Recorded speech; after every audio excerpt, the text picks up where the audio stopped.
Ito yung sakit ni PBM, diverticulitis.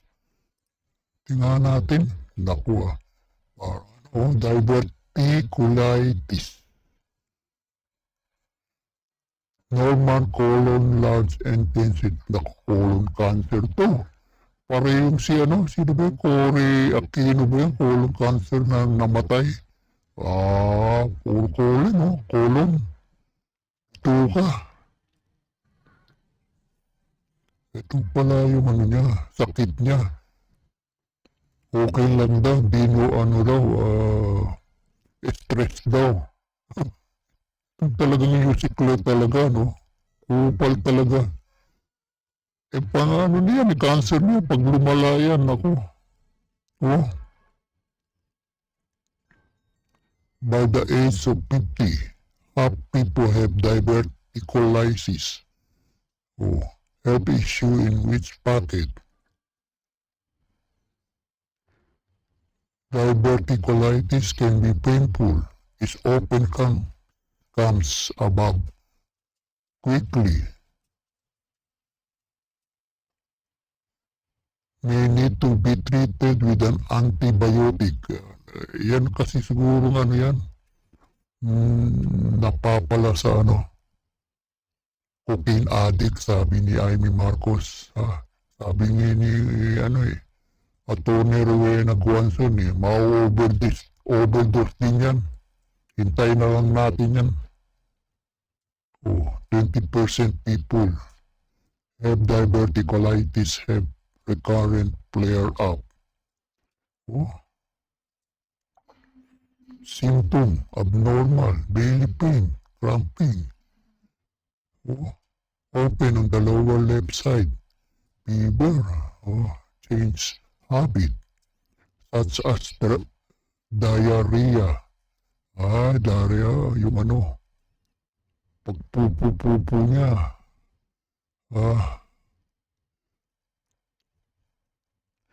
Nausea, throwing up, chill. Marami palang sakit na ko. Yari na ito. Yari na. Once treated, most people start feeling better within days, a few weeks. If your diverticulitis keep coming back, you may think about having surgery to remove a part of your colon. Sabi ko na nga, colon cancer to para yun Cory Aquino colon cancer. Ganito rin yung kaibigan ko, colon cancer. Colon cancer. Natigok din, hindi nagtagal din. Ay naku, yan ang sinasabi, mga karma. Tapos hindi pa tumino. Puro kurakot pang pinagagawa. Grabe talaga, grabe. Dito naman tayo kay hiram tayo ng video. Boot Not for Sale TV by Attorney Mike Operario Official. Mag-like and share po tayo, mag-subscribe po tayo sa kanya. Hiram tayo ng video, Ito ay isang sakit na kung saan nagkakaroon ng pamamaga o nagkakaroon ng mga bukol ang iyong bituka at nagiging mahirap sa iyo ang pagdumi. Ito po yung discomfort na sinasabi ni Claire Castro. Hindi po ito parang sipon o ubo na parang na-acquire mo lang kahapon at after 3 days ay wala na. This is a disease that is cumulative in its effect. Pangmatagalan po ito at ang tanging lamang pong nagiging solusyon dito ay isang operasyon. Marami pong mga factors kung bakit ito ay nagkakaroon ng isang tao. Hindi po kasama dyan ang stress. But generally, lahat naman po ng klase ng disease na meron tayo ay pwede mong i-relate sa stress over time. But hindi po stress ang direct result, ang direct na dahilan po nito. Ang diverticulitis po ay nakukuha dahil sa iyong genetics o di kaya ay sa iyong lifestyle. Genetic, mana, o kaya lifestyle. Ah, lifestyle lifestyle. Alam niyo na kung ano yun ang lifestyle ni Bangag. Alam niyo na. sa diet, sa mga drugs na iniinom mo or ini-intake mo. Kaya po Oh, drugs. Naku, drugs. Ano kaya klaseng drugs nito, no? Na iniinom o ini-take-take. Ini-intake mo. Ano kaya yung drugs niyan? kadalasan ng mga nagkakaroon ng sakit nito ay marami sa kanila ay mga atleta. Isa sa pinakasikat na atleta na nagkaroon nito ay si Brock Lesnar ng WWE at later on sumali sa UFC. Naging UFC champion po si Brock Lesnar, kaya lang napilitan siya na magretiro ng mas maaga sapagkat yung kanyang diverticulitis ay dumating doon sa punto that it has threatened his life. Yes, this is a life-threatening disease kung hindi po maaagapan. At si Brock Lesnar po, matapos siya magretiro, inoperahan siya, pinutol ang ilang bahagi ng kanyang bituka at pagkatapos, after a few years, ay bumalik din naman siya.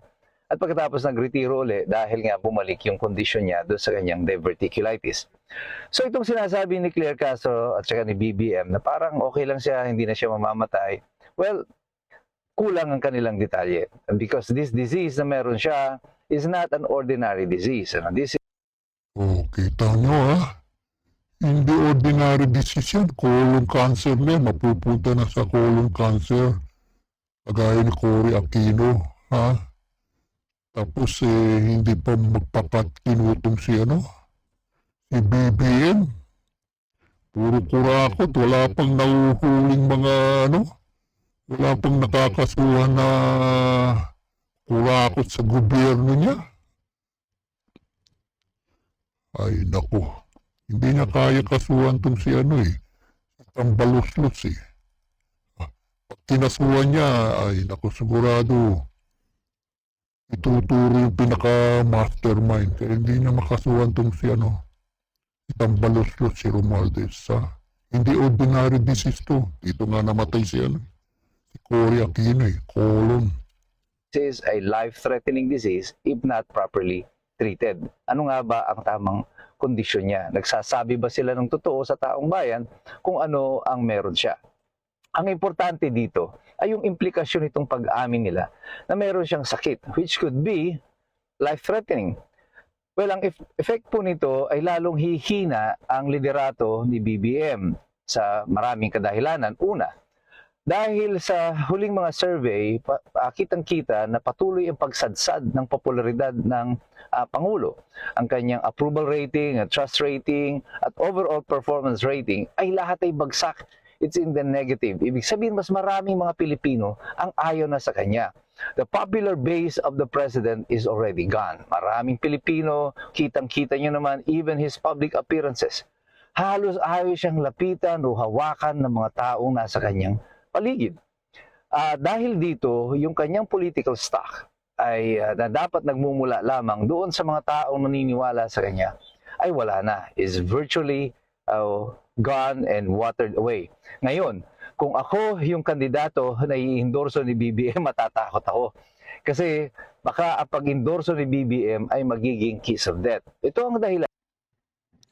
Di ba i-endorse niya yung mga senador? Palpak lahat. Talo yung mga senador na endorse niya. Kung bakit ang administrasyon, wala pa po silang mapisil na magiging successor niya. Sapagkat tila walang mga politiko ang nais na magmana ng legasiya na iiwan ni BBM. At kung sila ang i-endorse ni BBM, mas malamang matalo pa sila. Ganyan-ganyan nangyari dito sa mga senador ng administrasyon. Dahil sa mga endorsement ni BBM, ay lalo pa nagkatalo. At yung iba nga noon, nasa gitna ng kampanya, parang gusto na nga na wag nang palabasin si BBM sa kanilang mga kampanya. At tama naman po sila. Ikalawa na dahilan ng kanyang paghina ay itong kanyang physical na kondisyon. Kung ang kanyang mga kapanalig ngayon ay naniniwala na si BBM ay may malubhang karamdaman, which is life-threatening, they know that their position is also threatened. Kasi pag namatay si BBM o mawala siya o mapilit siya mag-resign dahil sa kanyang karamdaman, si Sara Duterte ang papalit. At ngayon, tinitimbang na nitong mga politiko kasi kung si Sara Duterte ay uupo, mawala si BBM within 2026, ay at hindi pa nila na-i-impeach si Sara Duterte. Ako 2026, mukhang ano sabagay yung colon cancer niya, wala na yan. Wala na yan. Waiting yan. Parang si Boying din, si Bendalo, Boying. Nakadalawa na yan, karma. Pangatlo, wala na yan. Tutuluyan na rin niya si Boying na yan. Hindi pa rin tumino yung Bendalo na yan, Boying na yan. Kupal yan, ayop yan. They will all be in trouble. So right now, everyone is posturing kung paano sila tatalon sa partido nila Sara Duterte. Baka mapaaga magpahayag sila ng mga suporta dito sa administrasyon ni Sara kasi very uncertain ang future nila with BBM. Wala po itong pinag-iba in the animal kingdom, kagaya po sa mga leon, even sa mga chimpanzees, o sa gorilla, mga gorilla. Kapag ang alpha male, sa mga leon, yung the king, the lion king, the leader of the tribe, ay nagpakita na ng kanyang kahinaan, other lions begin to challenge yung leon na yun, and eventually they are ousted. So the alliances in the pride or in the group also changes yung dynamics na yan. At wala pong pinag-iba yan sa politika natin sa Pilipinas. Ang alliances po ngayon, with this uncertainty in the administration, it is now changing. It is moving. It is shifting. And another thing that we must consider here is history. Sabi ko sa inyo noon, tila parang inuulit ang kasaysayan. Alam niyo, nung bago bumaba si Ferdinand Marcos noong 1986, umuugong na noon ang balita na mayroon siyang karamdaman. At para patunayan na wala siyang sakit, ang ginawa noon ni Ferdinand Marcos, yung tatay ni Bongbong, ay naghubad siya in camera, pinakita yung kanyang katawan, nagfe-flex. Very weird ang itsura. Hanapin nyo yan. Makikita nyo yan sa YouTube. Nagfe-flex siya kahit matanda na siya. At tila ba nagsa-shadow boxing pa. This is all intended to prove na wala siyang sakit. But when he was ousted in 1986, nakita nila sa loob ng Malacanang mayroong sariling dialysis machine, si Ferdinand Marcos. At ang malino noon, itinago niya talaga yung kanyang karamdaman. And hindi po malayo ngayon na pati ang administrasyon ni Bongbong Marcos ay tinatago din ng kanyang totoong karamdaman. History repeating itself. Parehong-pareho, 40 years apart. Today, when Marcos was ousted, he was 68 years old. Today, Bongbong is also 68, turning 68 years old. Parang 68. Parang nagkataon na Naku, 68. Naku, malapit-lapit na talaga to si Colon cancer, wala na talaga yan, Both not for sale, Cell TV, Attorney Mike Operario, Mag-subscribe po tayo sa kanya. Like and share. Naku, Bongbong 68. Tapos 68 din yung top. Naku. Babu.